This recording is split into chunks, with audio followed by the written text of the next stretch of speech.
শেখ সাদি রহমতুল্লাহ গুলিস্তার মধ্যে বলে, আমি পড়াইতেছি বর্তমানে গুলিস্তা, নেক বক্তাকে খুর্দ কেশ, বদ বক্তাকে মুর্দ হেশ। সৌভাগ্যশালী সে যাকে আল্লাহ তাআলা তৌফিক দিয়েছে, আল্লাহর কাছ থেকে তৌফিক চেয়ে নিয়েছে, আর সে তৌফিক অনুযায়ী পরাণ করে খাইলো, আর এই খাওয়ার ফাঁকে ফাঁকে পরকালের জন্য কিছু দান ধ্যান মানুষের মধ্যে করে গেল, এইটা সৌভাগ্যবান মানুষ।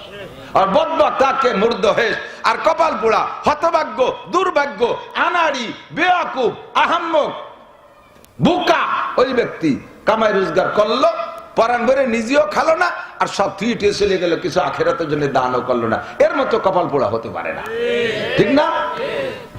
10, 20, 50 বিঘে জমির মালিক জীবনে 800 টাকা, 1000 টাকা, 1200 টাকা যেটা লুঙ্গি কিনে পারে না, 250 টাকা দামের এক সেটের লুঙ্গি। যেই লুঙ্গি ভরে দরজায় পাও ভাগ করে দাঁড়ালি, ভিতরে দাঁড়ালে হাড়ের মগজ পর্যন্ত দেয়া যায়। 250 টাকা দামের লুঙ্গি, 40 টাকা দামের একখান গামছা, জীবন ভরে 60 টাকা দামের একজোড়া বার্মিজ। ভালো একটা টুপি কিনে মাথায় দেবে না, টুপি দেখলে মনে হয় কুলু বাড়িতে চাইয়ে নিয়েছে। ভালো একটা দামি কাপড় দিয়ে কোনোদিন জামা বানাবে না, বাজারে যাবে শেষ বেলায় চাইয়েছে একটা সুসলো মাছ কিনে নিয়ে বাড়ি আসবে, ভালো কোনো মাছ কিনবে না। এরকম কিছু ভালো ভালো মানুষ আছে না? তোমার এহকাল শেষ, কসিরাত দুনিয়া ওয়াল আখিরা। কাজে আমি কখনো দুনিয়ার অশান্তি আমি চাই না। বলেন আল্লাহ তুমি আমাদেরকে দুনিয়াও শান্তি দাও, বলেন আমিন। আখিরাতেও শান্তি দাও, আমিন। শান্তি পাবেন কোথায়? শান্তি এতদিন পর্যন্ত যাদের পিছনে স্লোগান দিচ্ছি শান্তির জন্য, সবাই তারা নিজেরাই বড় অশান্তিতে আছে।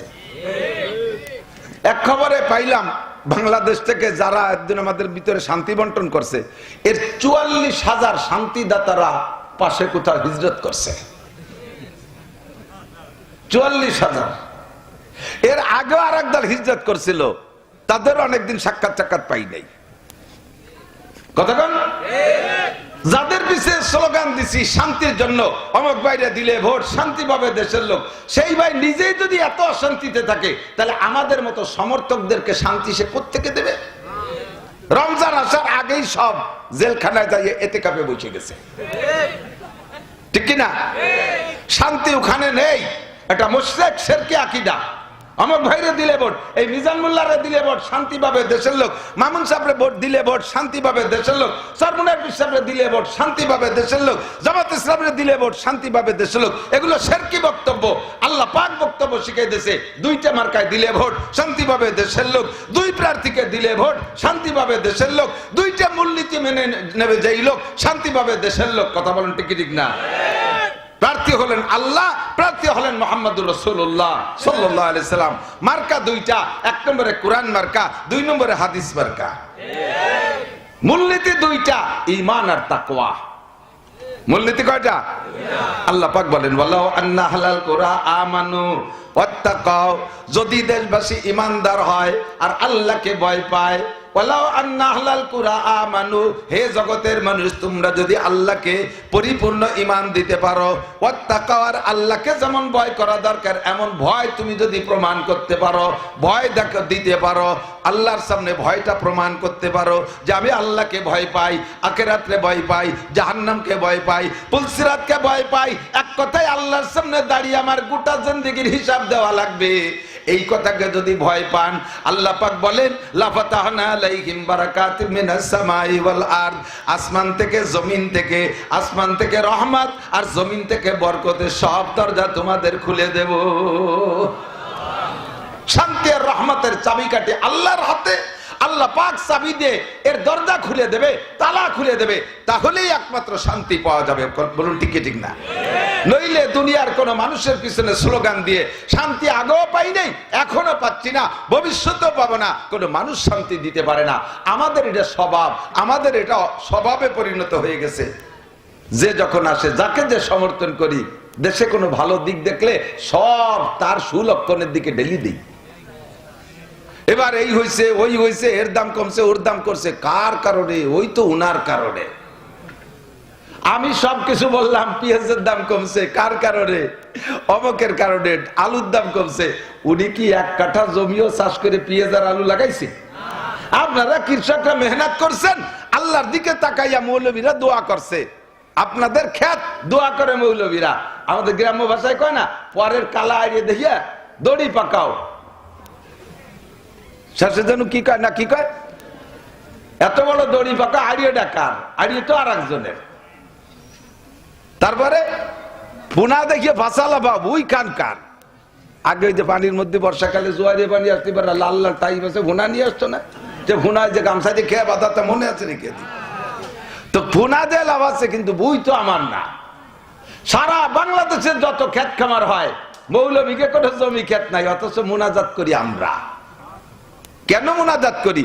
আপনাদের যদি হয় তাহলে আপনাদের ওখান থেকে কিছু আমরা পাই, যদি আপনাদের না হয় তাহলে আমরা পাই না। পেঁয়াজ লাগান আপনারা, আলু লাগান আপনারা, ধান লাগান আপনারা, পাট বুনন আপনারা, রসুন লাগান আপনারা, চাষবাস করেন আপনারা, খেত খাবার আপনাদের, আপনারা লাগাইতে না হয় তাইলে ঘুমান। আর আমরা শেষ রাত্রি উঠে মুনাজাত করি, আল্লাহ এই দেশের পেঁয়াজ যেন ভালো হয়, আলু যেন ভালো হয়, পাট যেন ভালো হয়। যার বরকতে এত লাভ হয় সে জীবনে কোনোদিন মুনাজাত করে না, সে আল্লাহরে কয় না, সে আপনাদের খেত খাবারও দেখতে আসে না, প্রশংসা সব নিয়ে যায় তারা। আর দাইয়ে বুড়ির ভাষায় হাত, এ দেশটা নষ্ট করলো মৌলবীরা। অথচ সেই মৌলবী রাজভর আপনাকে দোয়া করছে, ঠিক কিনা? আমরা মুনাজাত করি কারণ আপনাদের যদি 1 মণ হয় আমরা তার 1 কেজি পাই, আপনাদের 1 মণ হলে 1 মণের থেকে আমরা আধা কেজি হলেও পাই। এই জন্য আমরা দোয়া করি। শান্তি যদি পাইতে হয় উপরের সাথে যোগাযোগ করো, শান্তি যদি পাইতে হয় আল্লাহর সাথে যোগাযোগ করো। আসমান থেকে রহমত, জমিন থেকে বরকত আসে। কথা বলুন ঠিক কি ঠিক না? খুব খেয়াল রাখবেন, কখনো কালেকশনে যদি কেউ আসে তাদের সাথে অসৎ ব্যবহার করবেন না। আল্লাহ পাক রব্বুল আলামিন খুব কষ্ট পায়, আল্লাহ পাক খুব কষ্ট পায়। হযরত আয়েশা সিদ্দিকা রাদিয়াল্লাহু তাআলা আনহা একটা জামা বানাইছে, খুব দামি একটা, তৎকালীন উনার বুঝমতে একটা ভালো জামা বানাইছে পছন্দের, তো একটা সেট বানাইছে। আর আগের সেটটা পুরন, আগে 2 সেট ব্যবহার করে পুরন হয়ে গেছে, তো এখন ওই নতুন সেটটা বানাইয়া ঘরে আনছে, এখনো পরে নাই। এর মধ্যে এক ফকির মহিলা এসে বলছে যে ইয়া উম্মুল মুমিনিন আয়েশা, হে মা আয়েশা, আলবিসিরি, আমার একটু পোশাক দেন, আমার একটু পোশাক দেন, আমি একটু নামাজ কালাম ভালো করে পড়ার জন্য একটু ভালো পোশাক চাই। পাশাপাশি আপনি নবীর স্ত্রী, আপনার একটা বরকতি পোশাক আমাকে দেন, এটা জীবন ভরে আমি টেনে নিয়ে বেড়াবো। সিদ্দিকা আয়েশা রাদিয়াল্লাহু তাআলা না ঘরে যাইয়া উনার পরনের যে পুরন কাপড়টা ছিল এইটা খুলে পাল্টাইয়া উনি নতুনটা পরে পুরনটা ফকির মহিলারে দিয়েছে। সে তাতেই আকাশের চাঁদ পাইছে, নবীর স্ত্রী, শ্রেষ্ঠ স্ত্রী আয়েশার জামা পাইছি, এ কি যাইতাই জিনিস। সে পাইয়া খুশিতে রওনা দিয়েছে। নবী আলাইহিস সালাম এই কারবার দেখছেন, দূরের থেকে দেখে এসে বলছে, আয়েশা মা সানাতে, তুমি কি করলে? কয় যে আয়েশা মনে করছে কি যে হুজুর বুঝি আমার রাগ করবে যে নতুন যে ভালো জামা বানাইছি সেইটি আবার দিয়ে দিলাম নাকি। আয়েশা বলছে, না না হুজুর, আমি সে ভালোটা তো রাখিয়ে দিছি, তো পুরনেরটা দিছি। হুজুর বলতে আমি তো তাই বলি, তুমি কি কোরআন শরীফের আয়াত পড়ো নাই? লান তানালুল বিররা হাত্তা তুনফিকু মিম্মা তুহিব্বুন হারজাদারি সারফাকুন দাররাহু লান তানালুল বিররা হাত্তা তুনফিকু। ও আয়েশা, তুমি কি কোরআনে কারীমের মধ্যে পড়ো নাই যে জিনিস তুমি ভালোবাসো, মহব্বত করো, পছন্দ করো, ওই জিনিস দান না করলে নেকি পাইবা না? তুমি ফকির মহিলাকে জামা কোনটা দিয়েছো? কয় হুজুর আমার আগের পুরনটা দিয়েছি। তুমি পড়ছো কোনটা? কয় নতুনটা। আয়েশা কোরআনে বলে তোমার নতুন মহব্বত পছন্দের জামাটা না দিলে নাকি পাইবা না। আয়েশা মহিলার আপা একটু যায় না, দালানে দিকে আসেন, ডেকে নিয়েছে। আমি ফকির মহিলা মনে করতেছে যা দেশে তেমন রেখে দেবে। কয় যে আপনার ওই জামাটা দেন। কয় না আপা আপনি, আপনার বরকতি জামা আমি নেবো। কয় না দেন, আমি দিচ্ছি। ঘরে নিয়ে ফিরে আবার সেই ছেঁড়া ময়লা পুরন জামাটা পইরা উনার পরনের নতুন জামাটা খুলে দিয়ে দিয়েছে। কিসা বলা বড় সহজ, আমিও তো সুন্দর করে শুনাইলাম, কিন্তু আমিও দেওয়ার সময় ভালোটা দিতে পারি না। পিএস কালেকশনে আছে হুজুরা যত কাটা পিএস, ফাটা পিএস, পচা পিএস আর লাল পিএসটা দিয়েছেন। আমিও কিন্তু এক মসজিদ কালেকশন করে গেছি, তা আলহামদুলিল্লাহ সে মহল্লা আমার খুব দিয়েছে। এক মহল্লাতে আমার মাদ্রাসার সারা বছরের পিএস হয়ে যাবে। নগর কাতে সালতার এক মসজিদে গেছি, 42 মণ দিয়েছে তারা এক মহল্লায়। আমার সারা বছরের বোর্ডিং এর পিএস হয়ে গেছে, সব ভালো পিএস দিয়েছে। দেওয়ার সময় ভালোটা দেবেন, কাটা পিএস দেবেন না, পচা পিএস দেবেন না, কালা পাট দেবেন না, সিটিয়ে দান আগাইলে দেন, মাইটলে খেড়েও দান দেবেন না।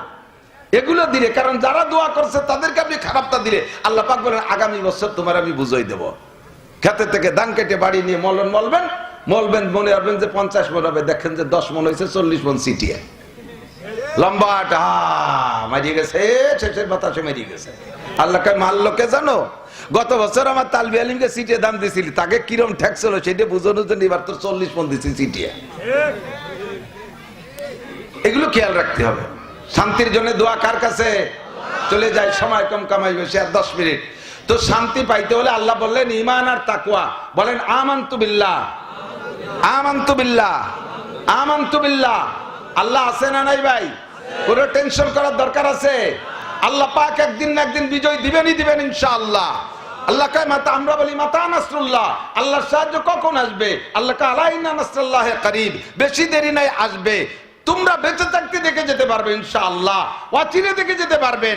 আমাদের দোয়া, আমাদের তাকওয়া আল্লাহর কাছে কবুল হয়ে গেছে। ফিলিস্তিন বিজয় হবে, গাজা বিজয় হবে, ইসরায়েল পদদলিত হবে ইনশাআল্লাহ। বেইজ্জত হয়ে এই মধ্যপ্রাচ্য থেকে ভাগা লাগবে।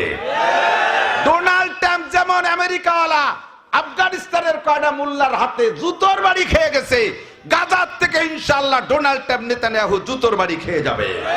পরনের কাপড় গুছাই নেওয়ার সময় পাবে না ইনশাআল্লাহ। ভূমধ্য সাগরে ডুবাই মারা হবে ইনশাআল্লাহ। একিন আছে আপনাদের? ভয় পান? কোন ভয়ের কোনো কারণ নাই। চোখ রাঙ্গানো আমরা চিনি, কিরা কটুক চোখ রাঙ্গাতে পারো। এত অস্ত্র নিয়ে হুতি আলোয় যে কি কয় ইয়ামানের হুতি, তারাও পুরো রাষ্ট্র ক্ষমতা কিন্তু আলাদা আর এক গোষ্ঠীর কাছে।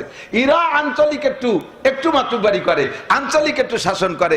তাতে তারা যা বানাইছে ভূমধ্য সাগর দিয়া বড় বড় জাহাজ, রণতরী, অস্ত্রের পাঠাইয়া এখন আমেরিকা আলা কইও জাতি পাতিছে না, না কইও গলায় জাতি পাতিছে না। এগে ইটেলের গাইতি চেল্লাবেল্লা হয়ে যাচ্ছে। ইনশাআল্লাহ আপনারা রেডি হন। যদি ডাক আসে যাবেন তো ইনশাআল্লাহ? উলামায়ে কিরামদের আহ্বানে যাবেন তো ইনশাআল্লাহ? আল্লাহ কবুল করুক, বলেন আমিন।